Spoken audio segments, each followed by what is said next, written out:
ఎన్ననుకున్నా యేసు ప్రభువే దేవుడు. ఆయనకి మించిన దేవుడు లేడు. ఎందుకంటే ప్రాణానికి ప్రాణం పెట్టినవాడు ఎవరు? స్నేహితుడు అంటారు. ఆ ప్రాణం పెట్టేవాడు ఎవరు? ఆ ప్రాణం పెట్టేవాడు ఒక యేసు ప్రభువే. ఈ భూలోకంలో ఎవరైనా ప్రాణం అనేది పెట్టారా? ఎవరు పెట్టలేదు. ఒక యేసు ప్రభువే ప్రాణం పెట్టాడు. ఎందుకంటే ఆ రక్తంలో పరిశుద్ధత ఉంది. ఆ రక్తంలో పాప క్షమాపణ ఉంది.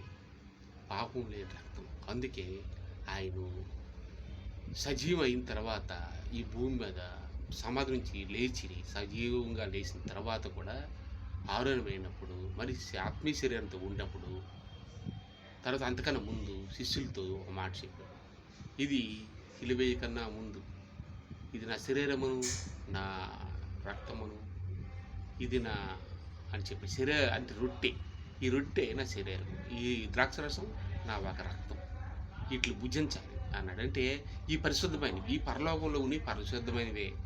అక్కడికి వెళ్ళాలంటే ఈయన పరిశుద్ధం మనం పొందాలి. ఆయనకి పెళ్ళి కానీ ఆస్తులు కానీ అంతస్తులు కానీ మామూలు మానవుడుకున్న ఆస్తులు కానీ ఏవి లేవు యేసుప్రభుకి.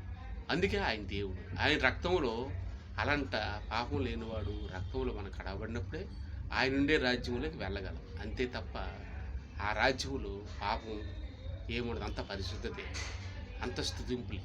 కాబట్టి ముందే మారు మనసు పొందాలి. దేవునికి స్తోత్రం.